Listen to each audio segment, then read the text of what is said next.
도널드 트럼프 미국 대통령이 맹렬한 틱톡 사냥에 나선 가운데 틱톡의 모회사 바이트댄스가 마이크로소프트의 틱톡의 미국 부분을 매각하는 협상을 벌이고 있는데요.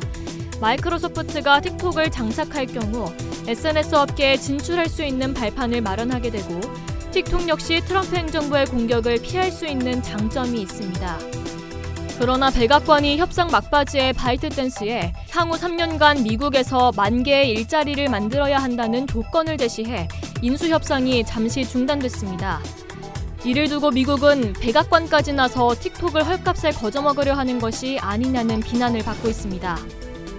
미국이 틱톡에 제동을 거는 것은 모 회사가 중국이어서 국가안보에 위협이 되기 때문이라고 주장하고 있습니다.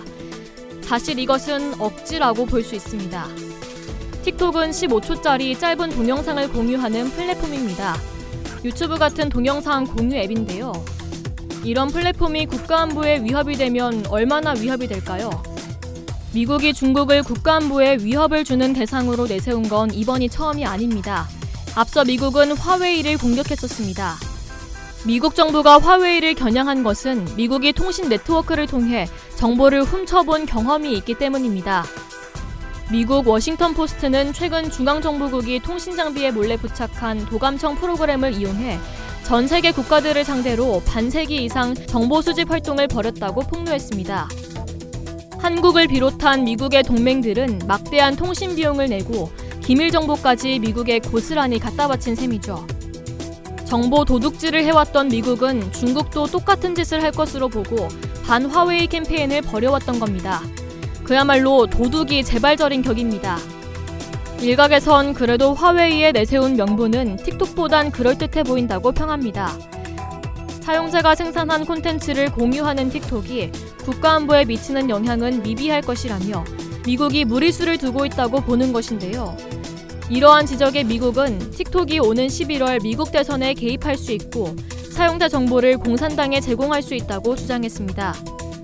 그런데 만약 대선 개입이 걱정이라면 지난 대선 때 러시아 스파이들이 맹활약했던 유튜브부터 사용을 금지했어야 합니다.